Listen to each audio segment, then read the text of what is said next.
Hello friends, welcome all of you. Fabulous academy के digital platform पर आप सबका हार्दिक स्वागत है। दोस्तों, इंग्लिश की टेस्ट सीरीज जो हमारी चल रही थी क्वेश्चन सीरीज, उसमें हमने कर लिया था 120 क्वेश्चन हमने कर लिए थे। और आज की इस वीडियो में आप देखेंगे क्वेश्चन 121 टू 140 क्वेश्चंस।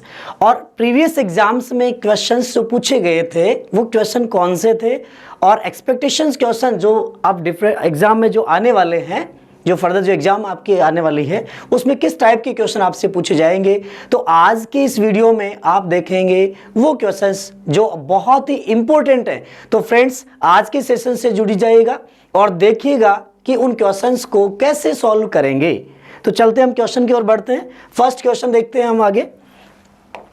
आज का पहला क्वेश्चन नंबर 121 नंबर क्वेश्चन देखिए फ्रेंड्स, क्या कह रहा है। आप क्वेश्चन को रीड आउट करिएगा और मुझे कमेंट करके बताइए इसका आंसर क्या होगा। फ्रेंड्स, क्वेश्चन बहुत इजी है, आपको एरर चूज करना है। एरर कैसे चूज करेंगे ये भी आप देखें। देखिए क्वेश्चन क्या कह रहा है। The cruel lady made her step daughter to do all the household chores, no error. ध्यान रखिएगा फ्रेंड्स, यहां जो क्वेश्चन आपसे पूछा जा रहा है उस क्वेश्चन में क्या है, एरर कैसे देखेंगे। द क्रूअल लेडी, एक निर्दयी लेडी है। क्रूअल आप जानते हैं फ्रेंड्स, क्रूअल किसे कहते हैं, जो काइंडलेस होती है। ध्यान रखना दोस्तों, क्रूअल कौन है, काइंडलेस, इट मीन्स निर्दयी। हिंदी में हम क्या कहते हैं इसको, निर्दयी, जिसमें दया नहीं है, जो हार्टलेस है। The cruel lady made her step daughter, एक क्रूअल लेडी ने अपनी स्टेप डॉटर को, सौतेली बेटी को, स्टेप डॉटर को टू डू, ध्यान रखिएगा यहाँ क्या है, to do all the household chores, जो घरेलू कोरस है, रूढ़िवादी जो रीति रिवाज है उन्हें कहते हैं कोरस। रूढ़िवादी जो प्रबंधन है, रूढ़िवादी रीति रिवाज, रिचुअल्स, रीति रिवाज या जो रूढ़िवादी प्रबंध है, प्रबंध, उसके बारे में बताया। अब आप यहां देखेंगे कि सेंटेंस में ग्रामेटिकल एरर क्या है। तो फ्रेंड्स, आप देखेंगे कि जब किसी वाक्य में, आपने रूल पढ़ा होगा कि मैड, मैड और लेट, ये दो वर्ब एक ऐसी वर्ब हैं, यदि किसी सेंटेंस में मैड और लेट वर्ब दी हुई हो मैन वर्ब के रूप में, तो ध्यान रखिएगा इनके बाद में कभी भी टू प्लस वर्ब की फर्स्ट फॉर्म नहीं आती है, टू को हटा दिया जाता है। ध्यान रखिएगा फ्रेंड्स, देखिएगा mad plus object plus two plus verb की फर्स्ट फॉर्म, तो यहां जो टू दिया हुआ है इस टू को हमें रिमूव करना होगा। ध्यान रखिएगा, जब कभी भी लेट या मैड से सेंटेंस हो तो ऐसी सिचुएशन में टू को हम क्या करेंगे, यहां से रिमूव करेंगे। तो फ्रेंड्स, ये टू आपका क्या होगा, यहां से रिमूव हो जाएगा, यहां एरर होगा। सेंटेंस क्या होगा, the cruel lady made her step daughter do all the household chores, यहाँ टू को आपको हटाना होगा। तो फ्रेंड्स, आपका एरर क्या हुआ, बी ऑप्शन में आपके क्या है, यहाँ एरर है। बात समझ में आ गई friends, I hope it is clear. Next question की ओर बढ़ते हैं, क्वेश्चन नंबर 122 की ओर। देखिए क्वेश्चन नंबर 122 क्या कह रहा है। The teacher as well as the students have gone an excursion to OT during their summer vacation. यहां देखिएगा फ्रेंड्स, सबसे पहले बात करते हैं the teacher as well as the students. आपको एज वेल एज का रूल अप्लाई करना है फ्रेंड्स, कि जो सब्जेक्ट है उसमें एज वेल एज जब आ जाए तो वर्ब पहले वाले सब्जेक्ट के अनुसार आती है या दूसरे अनुसार आएगी, इस नाउन के अनुसार होगी या इस नाउन के अनुसार होगी। आगे आपके पास में देखिए वर्ब दे रखी है हैव गॉन, परफेक्ट बात कर रहा है, राइट। हैव के साथ थर्ड फॉर्म आता है। ऑन एन एक्सक्यूशन, एक्सक्यूशन का मतलब क्या होता है दोस्तों, ए शॉर्ट ट्रिप होती है, ए शॉर्ट ट्रिप, एक छोटी सी ट्रिप होती है, या ए शॉर्ट जर्नी, ए शॉर्ट जर्नी यात्रा होती है, टेकन लेजर टाइम के लिए, लेजर एक्टिविटी के लिए, ठीक है। शॉर्ट जर्नी को कहते हैं, भ्रमण को कहते हैं, पर्यटन यात्रा, ठीक है। On an execution to Ooty की यात्रा है, टू ओटी की यात्रा है during their summer vacation, summer vacation गर्मियों की छुट्टियों में, वेकेशन मींस हॉलीडेज के अंदर। ग्रामेटिकल बात करेंगे यहाँ, तो फ्रेंड्स आपको एज वेल एज का रूल ध्यान में रखना है कि जब कभी भी सेंटेंस में एज वेल एज दिया हुआ आए तो इसके पहले जो भी नाउन होगी और उसके बाद में जो भी नाउन है, तो पहले वाली नाउन के अनुसार क्या होता है दोस्तों, वर्ब और हेल्पिंग वर्ब आती है। तो आप देखेंगे यहाँ पर कि सेंटेंस में द टीचर दिया और इधर द स्टूडेंट्स, हाउ का प्रयोग प्लूरल के लिए होता है, जबकि आपके पास दिया गया सब्जेक्ट कैसा है, सिंगुलर है, और सिंगुलर सब्जेक्ट होने के कारण आपके पास हैव का प्रयोग नहीं होगा। इट मीन्स आप यहाँ ये कहेंगे फ्रेंड्स कि यहाँ हैव नहीं आएगा, यहाँ क्या होगा, हैज़ का प्रयोग किया जाएगा, हैज़ गॉन। बात समझ में आ गई होगी दोस्तों आपको। आगे बढ़ते हैं नेक्स्ट क्वेश्चन नंबर 123 की ओर। बहुत इजी क्वेश्चन था, सिंटैक्स के टॉपिक से लिया गया था, ठीक है। क्वेश्चन नंबर 123 क्या कह रहा है, my sister asked me that how long I would stay there. यहाँ क्वेश्चन में क्या करना देखिएगा, ये इनडायरेक्ट स्पीच का सेंटेंस है दोस्तों, इनडायरेक्ट स्पीच। और जब इनडायरेक्ट स्पीच का सेंटेंस दिया हुआ हो तो आप यहाँ देखेंगे कि माई सिस्टर आस्क्ड मी, ये आपकी रिपोर्टिंग वर्ब के अकॉर्डिंग हो गया। अब इसके बाद देखिए कंजक्शन, दैट हाउ लॉन्ग।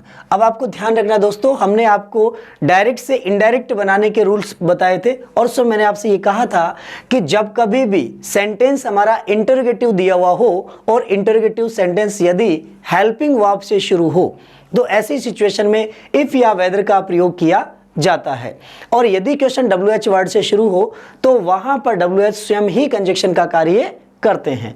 तो यहां देखिएगा आपके पास सेंटेंस में क्या है, दैट और हाउ लॉन्ग। तो जब ध्यान रखिए दोस्तों, क्वेश्चन हमारा सेंटेंस जो दिया हुआ डायरेक्ट स्पीच वाला वो इंटरोगेटिव में हो, और जब उसको हम इनडायरेक्ट में बदलेंगे तो इंटरोगेटिव सेंटेंस को एफर्मेटिव में बदल दिया जाता है। जब वो एसर्टिव सेंटेंस बन जाता है, एफर्मेटिव बन जाता है, ऐसी सिचुएशन में कंजक्शन के रूप में WH वर्ड जैसे what, where, why, when, how, how much, how long, तो यहाँ अन्य दैट का प्रयोग नहीं होता है, ध्यान रखिएगा। तो यहाँ दैट रिमूव करना होगा। बात समझ में आ गई दोस्तों, समझ लीजिएगा। ये सेंटेंस जो है वो इनडायरेक्ट स्पीच का है, इनडायरेक्ट स्पीच। और इनडायरेक्ट स्पीच के अकॉर्डिंग क्या होता है फ्रेंड्स कि यदि सेंटेंस हमारा किसमें हो, सेंटेंस इंटरोगेटिव हो, कैसा हो, इंटरोगेटिव हो, तो क्या करते हैं डायरेक्ट स्पीच में, ये डायरेक्ट स्पीच का सेंटेंस, डायरेक्ट स्पीच वाला वाक्य किसमें होगा फ्रेंड्स, इंटरोगेटिव होगा। तो इनडायरेक्ट बनाने पर रूल क्या होता है कि यदि मान लीजिए इंटरोगेटिव वाला वाक्य हेल्पिंग वर्ब से शुरू हो रहा हो, हेल्पिंग वर्ब से शुरू हो, जब डायरेक्ट स्पीच का वाक्य हेल्पिंग वर्ब से शुरू हो तो इनडायरेक्ट स्पीच के अंदर क्या होगा, कंजक्शन के रूप में क्या होगा दोस्तों, इफ या वेदर का प्रयोग किया जाता है, इफ या वेदर का प्रयोग किया जाता है। और यदि WH से वाक्य शुरू हो रहा हो, WH वर्ड से या हाउ वर्ड से शुरू हो, तो WH और हाउ ये अपने आप में ही कंजक्शन का कार्य कर लेते हैं, अन्य कोई कंजक्शन नहीं लगता है। तो आप ये ध्यान देंगे कि WH वर्ड और हाउ के साथ में कभी दैट का प्रयोग नहीं होगा। एफर्मेटिव जो सेंटेंस होते हैं, एसरेटिव सेंटेंस होते हैं, इट मीन्स मैं ये कहूँ यदि सेंटेंस डायरेक्ट स्पीच वाला नाउन या प्रोनाउन से शुरू हो, नाउन या प्रोनाउन से शुरू हो, तो ऐसी सिचुएशन में कंजक्शन लगता है दैट, ठीक है। तो बात समझ में आ गई होगी दोस्तों, फिर से समझ लीजिएगा, नाउन या प्रोनाउन से डायरेक्ट स्पीच वाला वाक्य शुरू हो तो कंजक्शन लगेगा दैट। WH या हाउ से शुरू हो तो कंजक्शन WH और हाउ स्वयं कंजक्शन का कार्य करते हैं। हेल्पिंग वर्ब से शुरू हो तो इफ या वेदर का प्रयोग किया जाता है। तो ये कंडीशन इस सेंटेंस पे अप्लाई हमने की, हमें पता लगा कि हाउ से पहले दैट का प्रयोग नहीं किया जाएगा। क्लियर, आगे बढ़े। तो आपका एरर कहाँ हुआ दोस्तों, बी ऑप्शन में आपके यहाँ पर एरर दिया हुआ है। आगे बढ़ते हैं नेक्स्ट क्वेश्चन की ओर। अगला क्वेश्चन क्या रहेगा, you can eat as much as you like at the newly lunch bar. ध्यान रखिएगा फ्रेंड्स, यहां देखिए सेंटेंस में एरर, यू प्लूरल है, सेकंड पर्सन प्रोनाउन है, पर्सनल प्रोनाउन। कैन एक मॉडल है, मॉडल के साथ हमेशा वर्ब की फर्स्ट फॉर्म आती है, it means you can eat, आप खा सकते हैं। एज मच एज, यहां पर डिग्री एडजेक्टिव की अगर अपन बात करें तो पॉजिटिव डिग्री का सेंटेंस है, as much as you like. Clear, यहां तक सेंटेंस में किसी प्रकार का कोई एरर नहीं है। आगे बढ़ते हैं हम यहां, एट द न्यूली लंच बार। अब यहां देखिएगा सेंटेंस क्या है दोस्तों, द न्यूली लंच बार। अब यह आपको देखना है कि एरर कहाँ है। इसको देखने के लिए सबसे पहले आप लॉजिक समझिएगा। यहाँ लंच बार, ये लंच बार, ये तो क्या हुआ दोस्तों, नाउन है, ठीक है। बार और लंच ये दोनों ही नाउन है, कंपाउंड नाउन बन गया लंच बार। इसके पहले जो शब्द आया है न्यूली, और ये शब्द है आर्टिकल। अब देखिएगा दोस्तों, आर्टिकल के बाद में अगर इधर नाउन है तो न्यूली शब्द ly लग करके एडवर्ब बनती है, जबकि हमें क्या लेना है, या नाउन से पहले एडवर्ब नहीं होती है, यहाँ वर्ब आएगी, सॉरी एडजेक्टिव आएगा। और एडजेक्टिव का मतलब क्या हुआ, यहाँ एडजेक्टिव का रूप।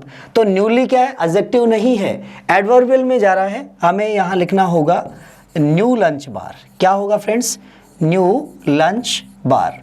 लंच बार एक नाउन है और न्यू यहाँ एक एडजेक्टिव है, ठीक है, न्यू लंच बार। इसलिए यहां न्यू शब्द का प्रयोग करना होगा, न्यूली शब्द नहीं आएगा। तो आपका एरर कहां हुआ, सी ऑप्शन में आपके यहां एरर है। क्लियर, आगे बढ़ते हैं नेक्स्ट क्वेश्चन की ओर। अगला क्वेश्चन देखिएगा, the US don't want India in the security council. यहां देखिएगा द यूएस क्या है फ्रेंड्स, यूएस एक name of the country. US क्या है, नेम ऑफ ए कंट्री, एक कंट्री का नाम है, ठीक है, यूएस। अब देखिएगा डोंट, तो जब ये कंट्री का एक नाम है तो इसके बाद में डोंट का प्रयोग होगा क्या फ्रेंड्स, बताइए। जब एक कंट्री का नाम होता है और कंट्री का जो नाम है वो किस में होता है, ये सिंगुलर फॉर्म में होता है।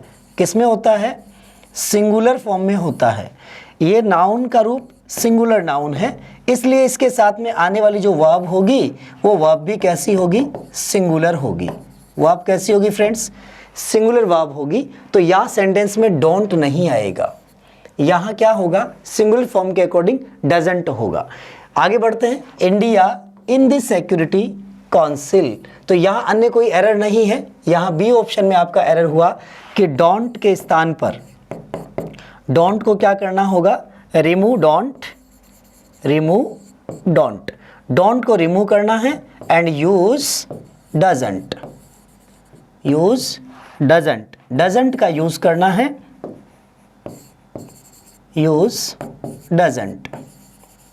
डजंट को काम में लेना है, क्योंकि सिंगुलर नाउन है और सिंगुलर नाउन होने पर यहाँ डजंट आएगा और प्लूरल नाउन होने पर डोंट।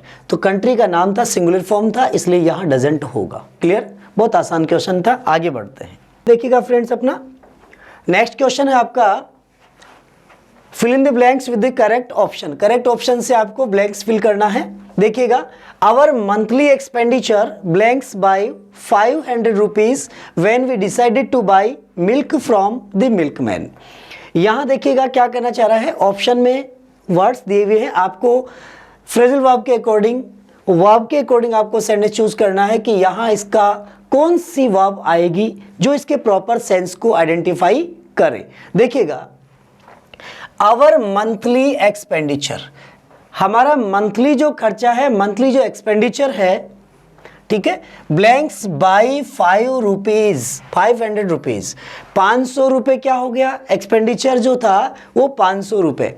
अब बढ़ा है या घटा है, हमारा जो मंथली एक्सपेंडिचर था ना, मंथली जो खर्चा था वो 500 रुपये क्या हुआ, अभी तक के सेंटेंस में हमें ये पता चला या तो बढ़ा है और या घटा है। व्हेन वी डिसाइडेड, जब हमने ये निश्चय किया, two by milk from the milkman, जब हमने मिल्कमैन से, दूध वाले से दूध लेने का निश्चय किया, तो बताइए अगर आपने दूध लेने का जो निश्चय किया दूध वाले से, तो आपका महीने का जो एक्सपेंडिचर है, मंथली जो खर्चा है, वो घटेगा या बढ़ेगा। तो फ्रेंड्स बढ़ेगा, क्योंकि आपने क्या किया है, वस्तु ज़्यादा लेने का प्रयास किया है। तो यहाँ अब क्या हुआ कि आपने एक एक्स्ट्रा चीज़ और लेना चाहा है, बाई का मतलब खरीदना, कि अब आपने दूध और उससे खरीदने का प्रयास किया है। तो यहाँ आपका एक्सपेंडिचर जो है, खर्चा, वो आपका क्या होगा, इंक्रीज होगा, आपका खर्चा बढ़ेगा। ऑप्शन की ओर बढ़ते हैं। पहला ऑप्शन आपसे क्या पूछना चाह रहा है, देखिएगा, फर्स्ट ऑप्शन में यहाँ दिया हुआ है, पहला ऑप्शन है लिफ्टेड अप। अब लिफ्ट आप जानते हैं फ्रेंड्स, लिफ्ट अप का मतलब होता है ऊपर उठाना, लिफ्ट अप ऊपर उठाना या ऊपर पहुंचाना, ऊपर पहुंचना। ध्यान रखिएगा, किसी वस्तु को जब हम ऊपर पहुंचाते हैं, किसी वस्तु को ऊपर रखते हैं, ऐसी सिचुएशन में लिफ्ट अप का प्रयोग किया जाता है। सेकंड ऑप्शन है ग्रू अप।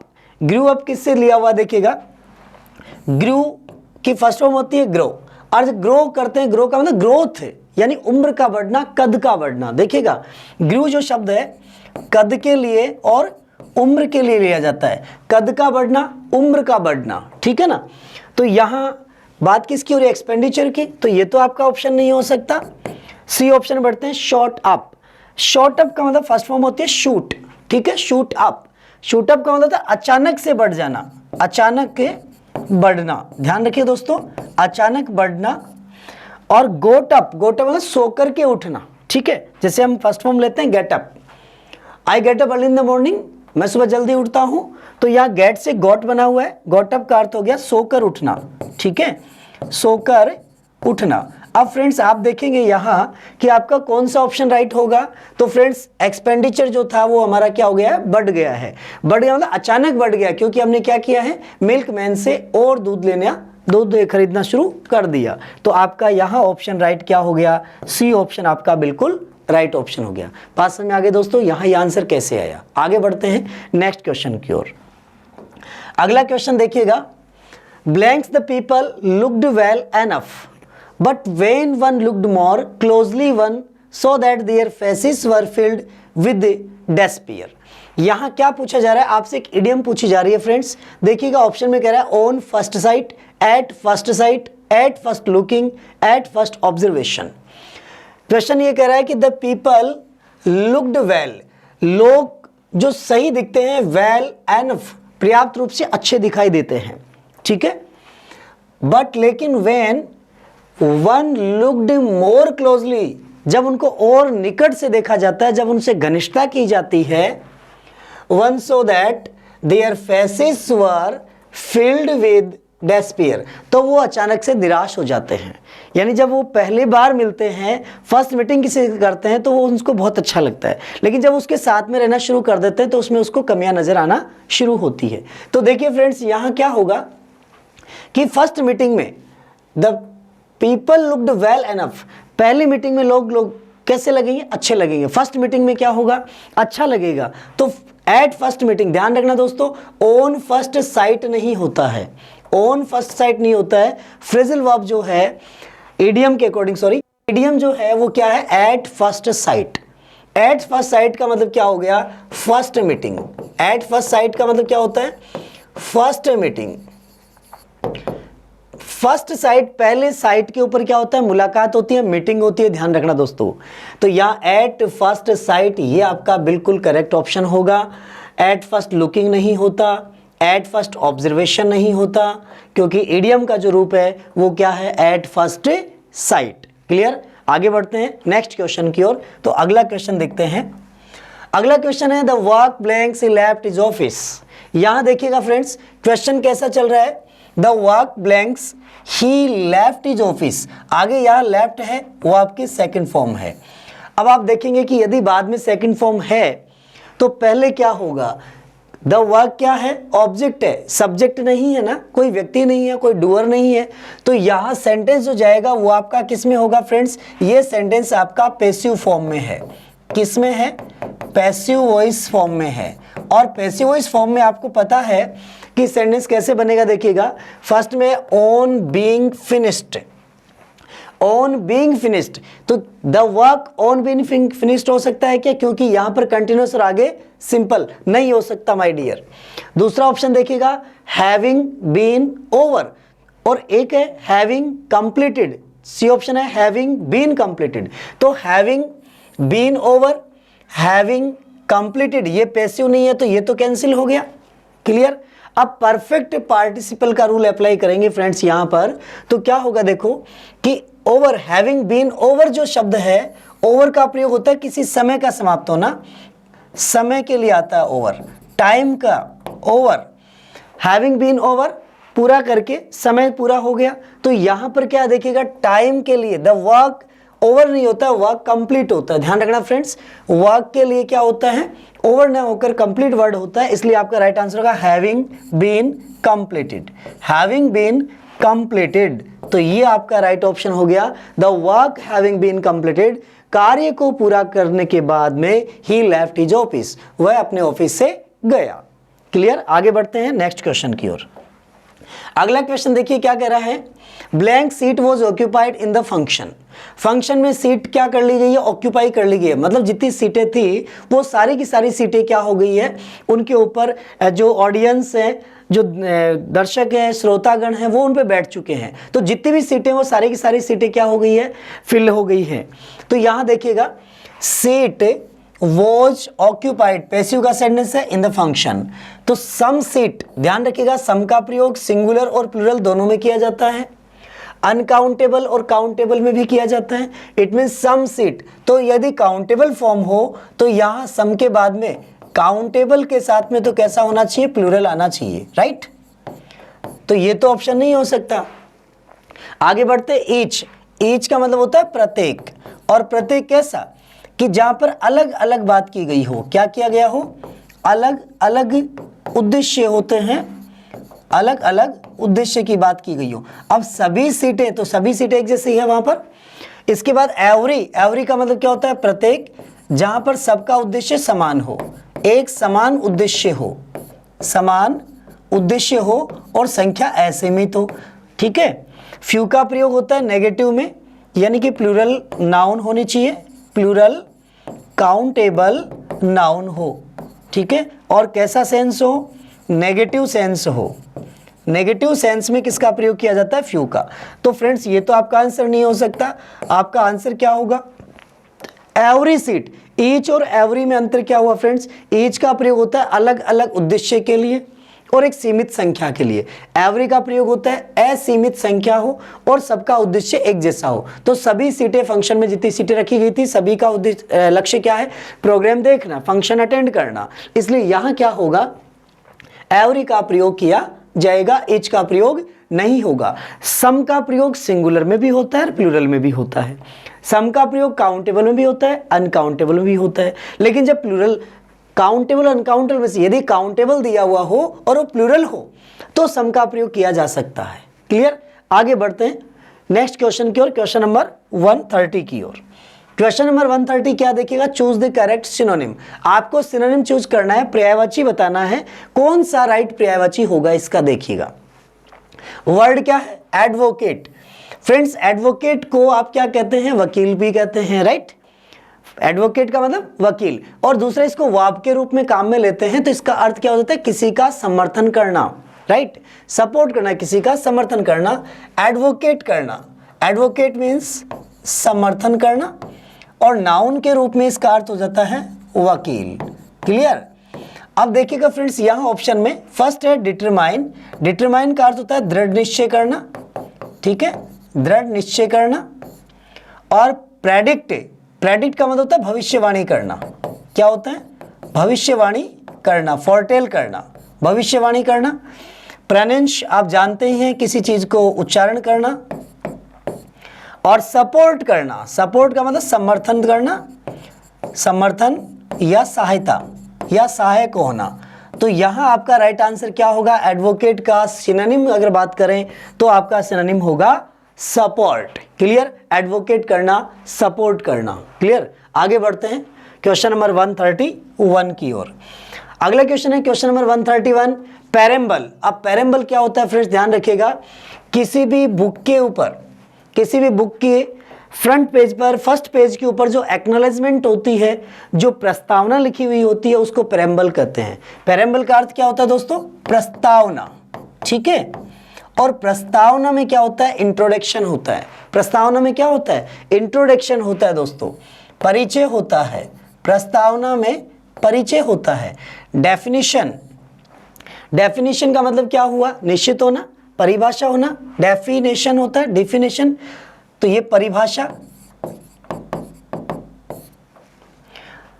अगला है मेडिटेशन, और मेडिटेशन का मतलब क्या होता है, जो मेडिटेट करते हैं, चिंतन करते हैं, मेडिटेशन करना, चिंतन करना। कंक्लूजन सारांश को कहेंगे, सार को कहेंगे।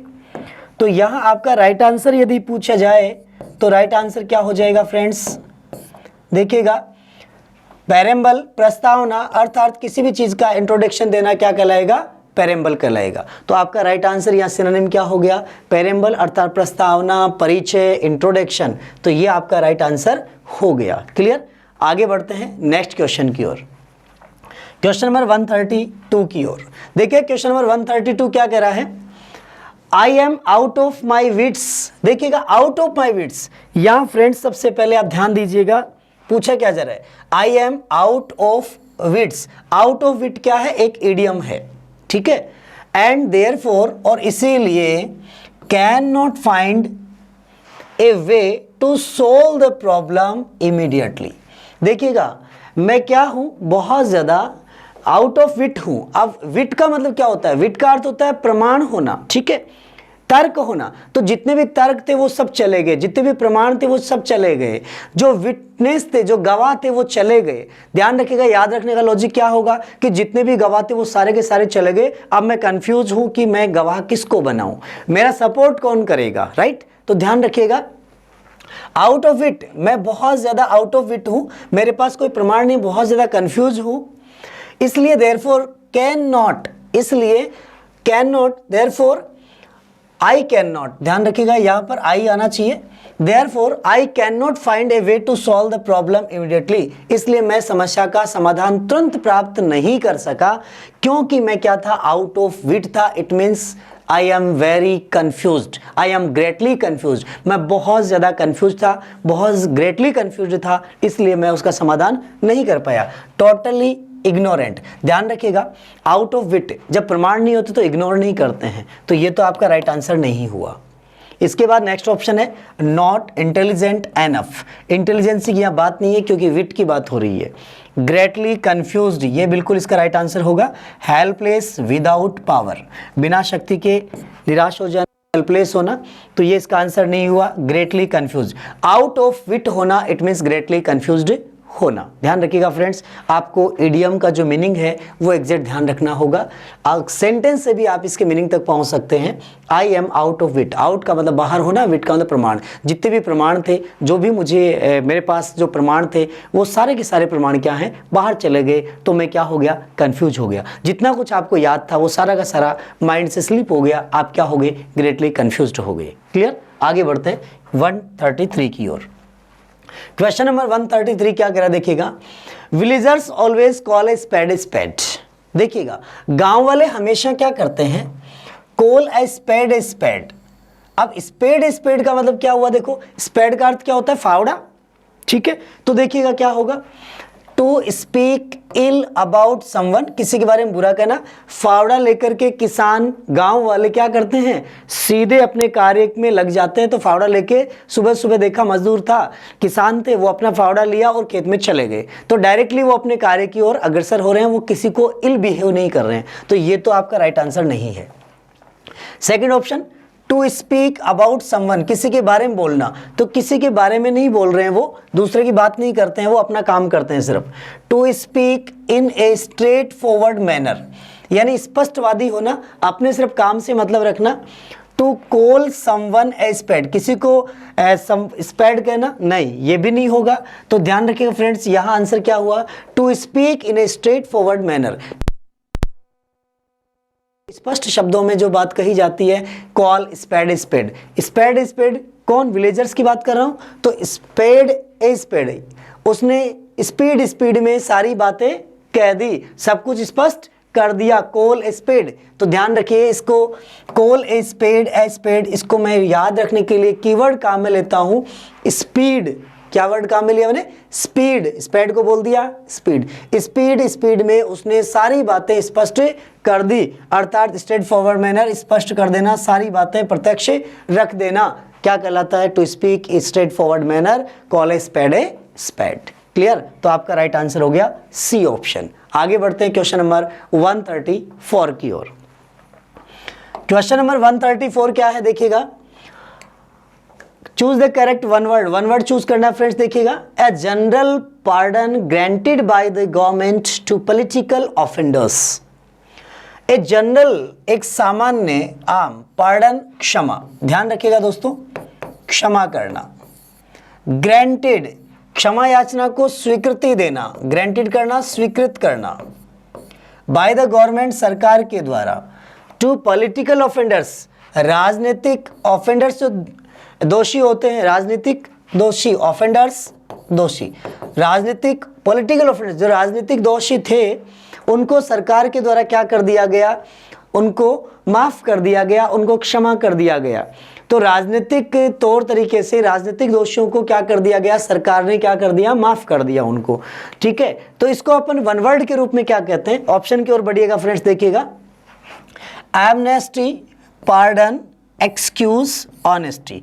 अब ऐसा ऑप्शन जो इसका आंसर हो ही नहीं सकता, ये तो आप इजीली समझ गए कि ऑनेस्टी ईमानदारी के लिए आता है। एक्सक्यूज शब्द का प्रयोग कब होता है, जब हम किसी के कार्य में डिस्टरबेंस कर रहे होते हैं, जब किसी के कार्य में हम डिस्टरबेंस करते हैं तो हम एक्सक्यूज मी बोलते हैं, राइट। तो यहाँ एक्सक्यूज तो होगा ही नहीं, क्लियर। पार्डन का मतलब होता है जब कोई चीज हमसे गलती हो गई है और हम क्षमा मांग रहे हैं, ठीक है। तो सरकार के द्वारा जो क्षमा मांगी जा रही है, सरकार ने जिसको माफ किया है, राज्य क्षमा जिसको अपन कहते हैं, जैसे आपने देखा होगा राष्ट्रपति को क्षमा याचना का अधिकार होता है, ठीक है। उसी प्रकार से किसी भी राजनीतिक दोषी को क्षमा कर दिया जाए, उसको क्षमा दे दी जाए, उसे क्या कहेंगे, एमनेस्टी। क्या कहते हैं, एमनेस्टी, राज क्षमा, राज के द्वारा क्षमा कर दिया जाए उसको कहते हैं एमनेस्टी। तो बात समझ में आ गई होगी आपको फ्रेंड्स कि यहाँ इसका एग्जैक्ट आंसर क्या हुआ, एमनेस्टी। पार्डन जो शब्द है, जब हम कुछ चीज़ बोल रहे हैं, ध्यान रखिएगा दोस्तों, और हमारे कोई चीज़ जब आपको कही गई और वो चीज़ आपके समझ में नहीं आई, तो उस स्थिति में आप क्या बोलते हैं, पार्डन मी प्लीज सर, यानी आपने जो बात मुझे कही है वो मुझे समझ में नहीं आई है, एक बार आप दोबारा कह दीजिए। तो पार्डन में प्लीज शब्द का प्रयोग करते हैं। एक्सक्यूज मी शब्द, जब हम किसी को जब हम कुछ बोलते हैं, यानी कहने का मतलब ये हुआ कि एक्सक्यूज मी सर, आप किसी के कार्य में डिस्टरबेंस कर रहे हैं, किसी चीज़ को कि में व्यवधान उत्पन्न करना चाह रहे हैं, तो उससे पहले आप क्षमा मांगते हैं। किसी कार्य में व्यवधान उत्पन्न करने से पहले जब क्षमा मांगी जाती है तो हम एक्सक्यूज मी वर्ड का प्रयोग करते हैं। और फ्रेंड्स, ऑनेस्टी शब्द आप जानते हैं, एक वर्ड होता है हमारे पास में सॉरी। सॉरी शब्द का प्रयोग होता है जब अनजाने में कोई गलती हो जाती है, भूलवश अचानक कोई गलती हो गई, आपने ध्यान नहीं दिया, आपने उसकी तरफ किसी प्रकार से कोई आपने जानबूझ के वो कार्य नहीं किया है, उस कार्य के लिए अगर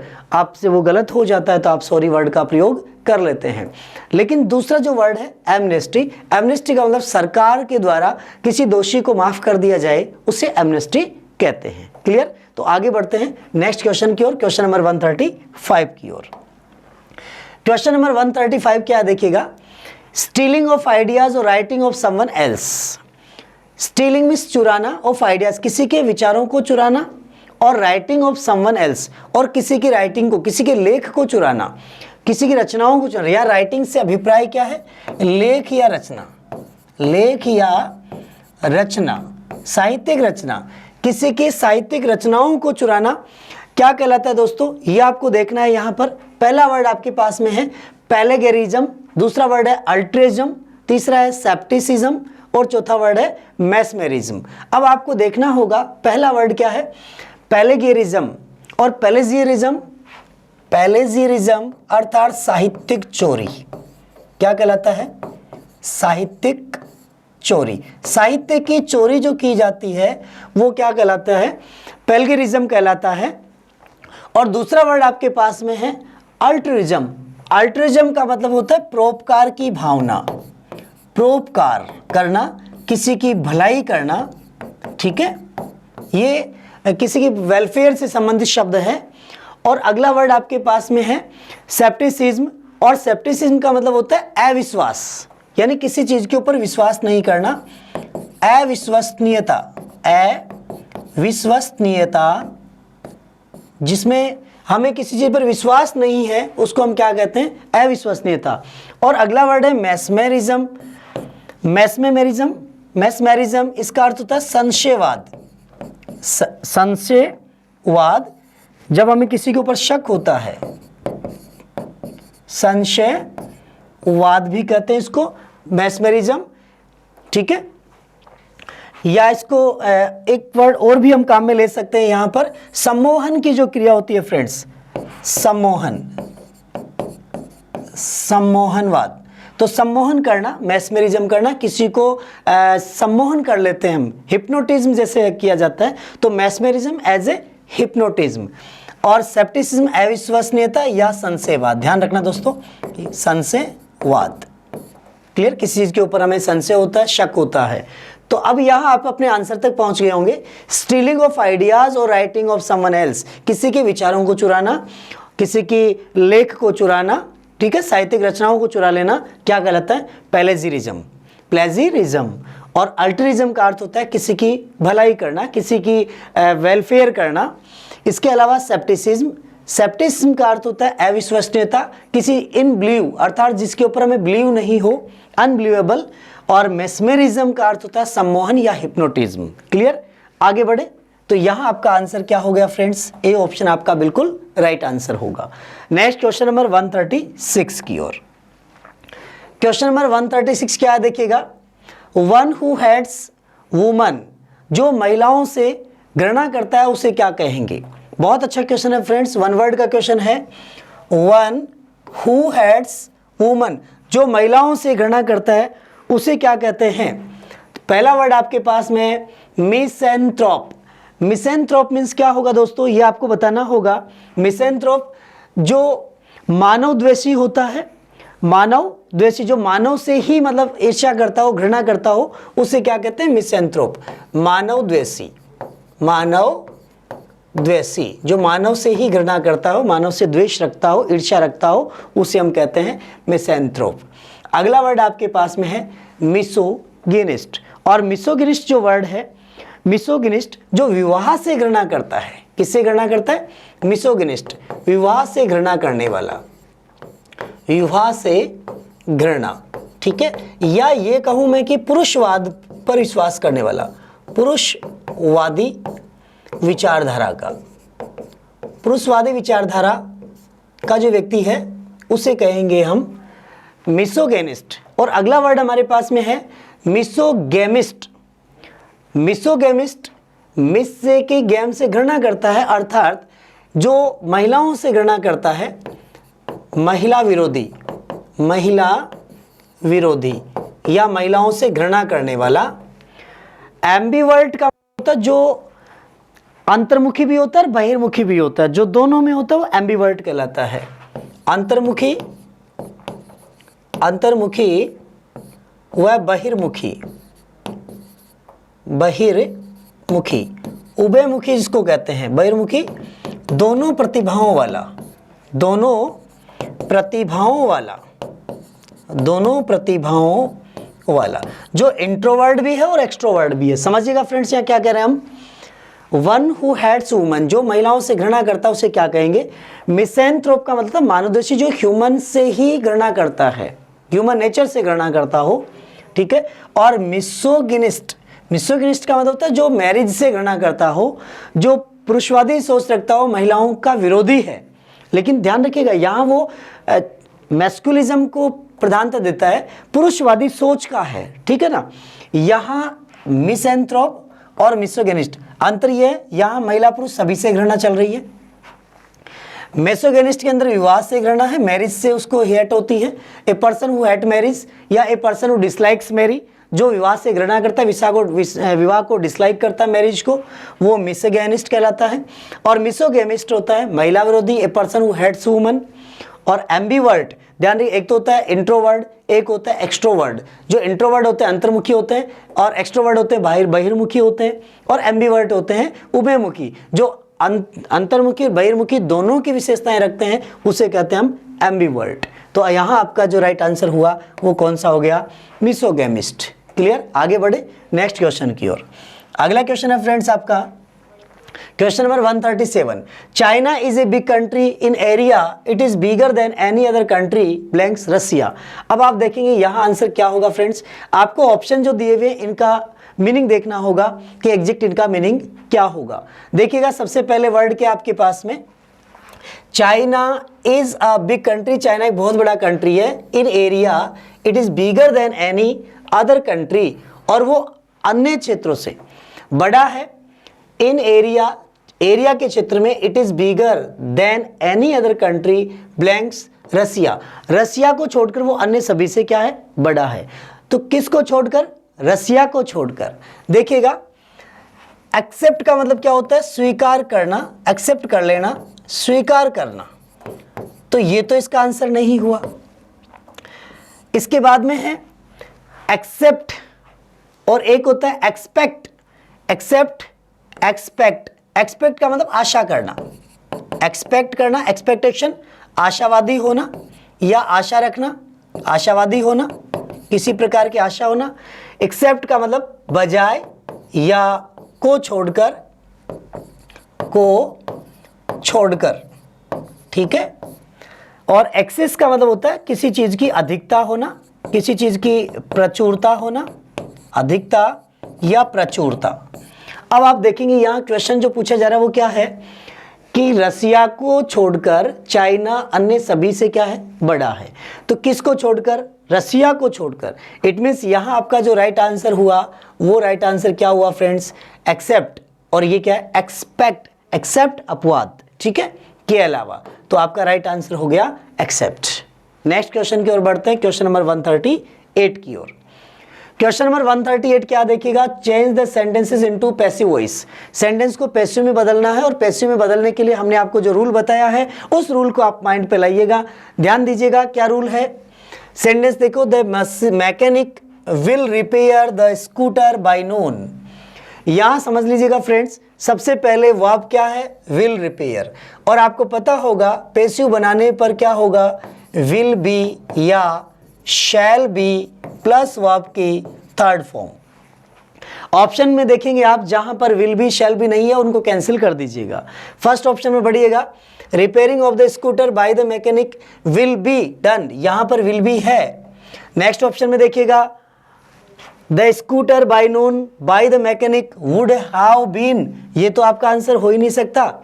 इसके बाद देखिएगा, by noon the mechanic will have repaired, will have कभी नहीं हो सकता। D option, the scooter will be repaired bye the mechanic by noon, बिल्कुल हो सकता है। अब आपके पास देखिएगा दो तो कैंसिल हो गए, ए और डी में से आंसर क्या होगा। सेंटेंस में बढ़िएगा, द मैकेनिक सब्जेक्ट है, will be repair the scooter, scooter आपका ऑब्जेक्ट है, बाय नून टाइम एडवर्ब है। तो देखिएगा द स्कूटर से आपका सेंटेंस शुरू होगा, रिपेयरिंग ऑफ द स्कूटर ये आपका आंसर नहीं होगा। आंसर हो गया the scooter object will be repaired bye the mechanic by noon. तो आपका राइट आंसर क्या हुआ, डी ऑप्शन आपका एग्जैक्ट राइट आंसर हुआ। क्लियर फ्रेंड्स, आगे बढ़े नेक्स्ट क्वेश्चन नंबर 139 की ओर। क्वेश्चन नंबर 139 क्या है, एक्टिव से पैसिव बनाना है। तो फ्रेंड्स देखिएगा, the agent showed us many residential properties. यहां आपके पास दो ऑब्जेक्ट हैं, एक ऑब्जेक्ट है अस और दूसरा ऑब्जेक्ट है मैनी रेजिडेंशियल प्रॉपर्टीज। अब यहां पर देखिएगा, the agent showed us, agent ने दिखाया, क्या दिखाया, मैनी रेजिडेंशियल प्रॉपर्टीज दिखाई, हमें दिखाई। तो यहां पैसिव जब आप बनाएंगे तो देखिएगा क्या होगा, showing of many residential properties. Showing ये तो कैंसिल, क्योंकि ये तो ऑप्शन हो ही नहीं सकता। कंडीशन देखिए, शोव्ड है तो सेकंड फॉर्म दी है, पैसिव में क्या होगा, वॉज, वर प्लस वर्ब की थर्ड फॉर्म, जिसमें नहीं है कैंसिल कर दीजिएगा। यहां पर है हैव बीन, तो ये तो कैंसिल हो गया। सेकंड ऑप्शन में बढ़िएगा, वी वर शॉन हो सकता है। थर्ड में देखिएगा, many residential properties the agents has shown, ये भी कैंसिल हो गया। We ourselves were shown. अब देखिएगा ऑप्शन कौन सा राइट होगा फ्रेंड्स, देखिएगा दो ऑप्शन आपके पास पहले कैंसिल हो चुके हैं। द एजेंट शोड अस, अगर अस से बनाते हैं सेंटेंस वी से शुरू होगा, मैनी रेजिडेंशियल प्रॉपर्टीज। तो देखिएगा आप क्या कहेंगे, we were shown many residential properties, we were shown हमें दिखाई गई many residential properties by the agent, agent के द्वारा। और यहां पर क्या है, वी आवरसेल्व्स, ऑप्शन में ऐसा कहीं दिया हुआ नहीं है, तो ये आपका ऑप्शन क्या हो गया, कैंसिल हो गया। We ourselves were shown by the agent himself many of the residential properties, ये आंसर नहीं हो सकता। आपका राइट आंसर क्या हो गया फ्रेंड्स, बी ऑप्शन आपका बिल्कुल राइट आंसर हुआ। क्लियर, आगे बढ़े, बात समझ में आ गई होगी कैसे क्वेश्चन को किया है। एक्टिव से पैसिव देखने पर सब्जेक्ट, वर्ब, ऑब्जेक्ट 3 चीजें आपको देखनी होती हैं। नेक्स्ट क्वेश्चन की ओर बढ़ते हैं friends. Question number 140 number question क्या कह रहा है देखिएगा। Change the sentence direct speech into indirect speech, narration का है। देखिएगा, the teacher said to his student, do you have any excuse for coming late to school today. Friends देखिएगा question कैसा है, इंटरोगेटिव सेंटेंस है। हमने आपसे कहा था इंटरोगेटिव सेंटेंस हो तो सबसे पहले आप क्या करेंगे, कंजक्शन देखेंगे। ठीक है, कंजक्शन देखने के लिए क्या होगा, यहां सेंटेंस आपका शुरू हो रहा है डू से, और डू क्या है, हेल्पिंग वर्ब। हेल्पिंग वर्ब से शुरू होने पर क्या होगा, इफ या वेदर। तो ऑप्शंस की ओर बढ़िएगा, जहां पर इफ और वेदर नहीं है कैंसिल करिएगा। The teacher asked his student whether. दूसरे में आइएगा, the teacher asked his student whether. Third में भी वेदर, फोर्थ वेदर। इसका मतलब कंजक्शन की कोई मिस्टेक नहीं है। आगे बढ़ेंगे तो सेंटेंस में सेकंड पर्सन दिया हुआ है और डू को सिंपल बनाते हैं हैव, और हैव चेंज हो जाएगा हैड में, ध्यान रखिएगा। तो सेंटेंस यू के अनुसार हिज स्टूडेंट तो he had. Second person object के अनुसार, ऑब्जेक्ट हुआ ही हैड, तो ऑप्शन जहां ही हैड नहीं है उसको कैंसिल करिएगा। फर्स्ट में ही हैड दे रखा है, he did cancel, B option. C option पे आइएगा, he has cancel. D option पे चलिएगा, डिड, ये भी कैंसिल। तो फ्रेंड्स जल्दी से आप अपने आंसर तक पहुंच जाएंगे। जैसे ही आपने हेल्पिंग वर्ब से सेंटेंस को देखा, कंजक्शन देखा, कंजक्शन सभी में सेम था, तो आगे बढ़ जाएगा। टेंस संबंधी एरर देख लीजिएगा। टेंस में क्या है, यहाँ प्रेजेंट परफेक्ट है तो पास्ट परफेक्ट होगा, हेड प्लस वर्ब की थर्ड फॉर्म। इसके बाद देखिएगा यहाँ पर टुडे, टुडे को चेंज करते हैं दैट डे में, तो देखिएगा यहाँ भी दैट डे है, यहाँ भी दैट डे है, यहाँ भी, चारों ऑप्शन में दैट डे है, तो ये टाइम एडवर्ब तो सभी में सेम है। लेकिन टेंस वाली जो मिस्टेक है वो एक ही सेंटेंस ऐसा है जो बिल्कुल राइट सेंटेंस है, इसलिए आपका राइट सेंटेंस क्या हुआ, the teacher asked his student whether he had any excuse for coming late to the school that day. तो आपका ए ऑप्शन बिल्कुल राइट ऑप्शन हो गया। क्लियर फ्रेंड्स, बात समझ में आ गई आपको कैसे हमने आंसर को जल्दी से फाइंड आउट किया है। आगे बढ़े तो फ्रेंड्स आज के इस वीडियो में आपने देखा कि 121 टू 140 क्वेश्चंस, ये 20 क्वेश्चंस की जो सीरीज हम आपके लिए लेके आ रहे हैं, ये आप रेगुलर देखते रहेगा। और फ्रेंड्स यदि आपने अभी तक हमारे YouTube चैनल को सब्सक्राइब नहीं किया है तो सबसे पहले चैनल को सब्सक्राइब कर लें और ज़्यादा से ज़्यादा शेयर करें, जिससे कि प्रत्येक स्टूडेंट के पास में जो प्रिपरेशन कर रहा है उस तक ये वीडियो पहुँचे और वो इसका लाभ उठा सके। तो नेक्स्ट 120, 141 टू 160 20 क्वेश्चन की जो सीरीज है वो लेकर फिर से हम हाजिर होंगे। तब तक के लिए thank you, best of luck, bye bye.